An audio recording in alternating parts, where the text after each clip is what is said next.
Güney Türkistan'ın askerleri, Nevi Komutan'ın askerleri. Evet arkadaşlar, Afganistan'ın Güney Türkistan bölgesinden hepinize selamlar. Şu an Güney Türkistan'da askerler savaşa hazırlanıyor. Nevi Güçlü Komutan'ın emriyle sağ olsun bütün Türkmen kardeşler birleşti. Dostum da Özbekleri birleştirdi. Yakında zaten toplu bir birleşme olacak inşallah. Kırgız birlikleri, Özbek birlikleri, Türkmen birlikleri Afganistan'da Taliban'a karşı büyük bir mücadele verecek. Şimdi yavaş yavaş savaşa hazırlanıyoruz. Yani bir 3-4 gün sonra büyük bir savaş başlayacak. Zaten ben artık yavaş yavaş Güney Türkistan'a ayrılıp Kabil bölgesine, yani başkent bölgesine gideceğim.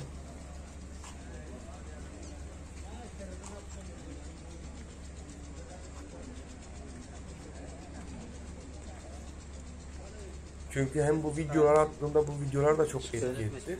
O yüzden yavaş yavaş buradan ayrılmam çok iyi olacak. Çünkü artık savaş haliyle çok büyük bir savaşa dönüştü. Havalimanları, karayolları teker teker kapatılıyor.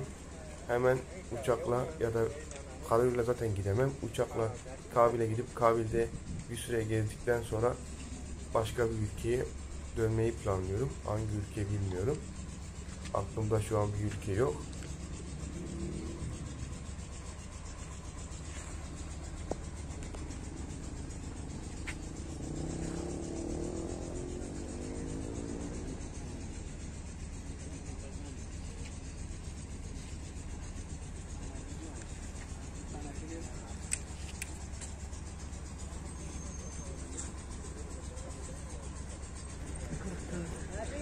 Sağ olsun diğer köydeki destek birlikleri de yolda teker teker geliyor. Gördüğünüz gibi destek birlikleri bütün köylerden geliyor.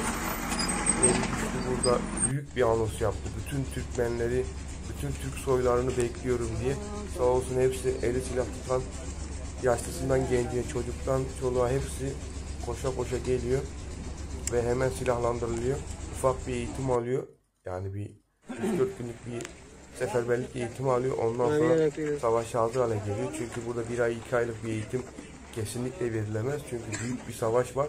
Zaten şu an Taliban 23 mi 25 kilometre ilerimizde.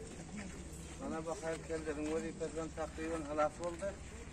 O yerden nefer takriben neyse posta koyup kaçtı.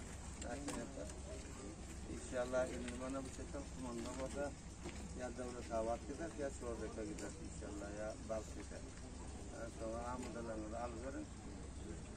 Sağ olun, selamet olun. Bana akşama şehirde olmalıyım. Nereye gitmem? Sağ olun, selamet olun. Sizin için ufak bir kayıt yaptım burada.